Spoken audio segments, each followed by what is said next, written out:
Tips എന്ന എൻ്റെ ചാനലിലേക്ക് സ്വാഗതം.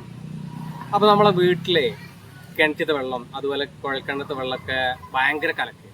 അപ്പോൾ ഒരു വാട്ടർ ഫിൽറ്റർ വെച്ചാലോ എന്ന് വിചാരിച്ചു.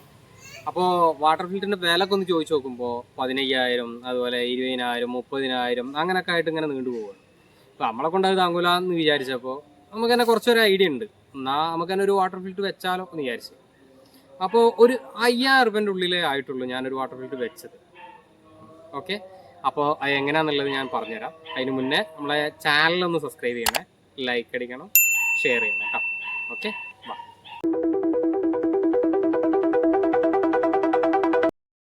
അപ്പോൾ 6 പൈപ്പിലാണ് നമ്മൾ ആദ്യം ചെയ്തിട്ടുണ്ടായിരുന്നത്.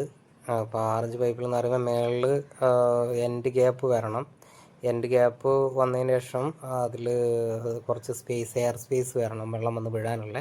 അതിൻ്റെ ശേഷം മെറ്റൽ ഇട്ടിട്ടൊരു പാളി ഉണ്ടാക്കുക. പിന്നെ അതിൻ്റെ ശേഷം അതിൽ ലെയർ ഇട്ട് കൊടുക്കുക. പിന്നെ തരിമണൽ, കുറേ ഭാഗം തരിമണൽ ഇട്ട് കൊടുക്കണം. അതിനുശേഷം കരി ലേശം, അതായത് ചിരട്ടക്കരി ഉപയോഗിച്ചാൽ മതിയാവും.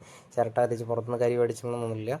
പിന്നെ ഒരു പുട്ടുംകുറ്റി പോലെ നമ്മൾ 4 ഇഞ്ചിൻ്റെ ഉണ്ടാക്കിയിട്ട് അതിൽ നിറച്ച് ഹോൾട്ട് കൊടുത്തിട്ട് കുഴൽക്കിണറിൻ്റെ വല ഉണ്ടാവും, അത് നന്നായിട്ട് പൊതിഞ്ഞ് കൊടുക്കുക. കേബിൾ ടൈ വെച്ചിട്ട് കെട്ടി കൊടുത്താലും മതിയാവും. പിന്നെ അതിലേക്ക് അതിൻ്റെ ആ സൈഡിലൊക്കെ നന്നായിട്ട് ബേബി മെറ്റൽ ഇട്ട് കൊടുക്കുക.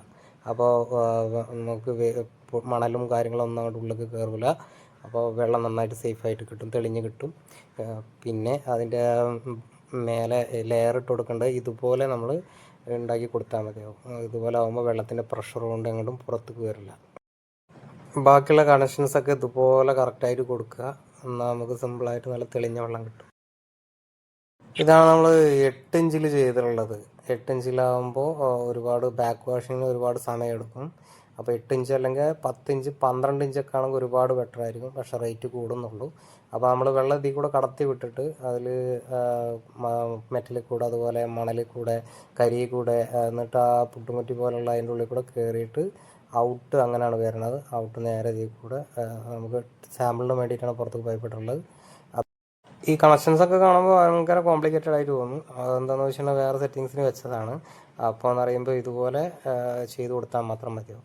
അപ്പോൾ ഇതാണ് നമ്മൾ കലക്കുള്ള വെള്ളം, ടാങ്കിൽ നിന്ന് ഇറങ്ങുന്ന കലക്കുള്ള വെള്ളം. ഒരു ജ്യൂസ് പോലെ ആയിരിക്കും ഉണ്ടാവുക. അപ്പോൾ അത് നമ്മൾ നേരെ ഫിൽറ്ററിലേക്ക് ആക്കിയിട്ട് ഇതിൽ കൂടെ കടത്തി വിട്ട് കഴിഞ്ഞിട്ടുണ്ടെങ്കിൽ നമുക്ക് തെളിഞ്ഞ വെള്ളം കിട്ടും. അത് നേരെ മേലുള്ള ഒരു ടാങ്കിക്കാണ് കൊടുത്തിട്ടുള്ളത്. അല്ലാതെ ഡയറക്റ്റായിട്ട് കൊടുക്കാൻ പറ്റും. ഓക്കെ, അപ്പോൾ ഇതുപോലെ തെളിഞ്ഞ വെള്ളമാണ് നമുക്ക് കിട്ടുക. നല്ല തെളിഞ്ഞ കണ്ണീര് പോലുള്ള വെള്ളം എന്ന് പറയില്ലേ, അതുപോലെ ഉള്ള വെള്ളം കിട്ടും. അപ്പോൾ ഇതിൻ്റെ ഫോട്ടോ ഞാൻ നെക്സ്റ്റ് കൊടുത്തിട്ടുണ്ട്. അപ്പോൾ ഇതാണ് ആ വെള്ളം തമ്മിലുള്ള ഡിഫറൻസ്.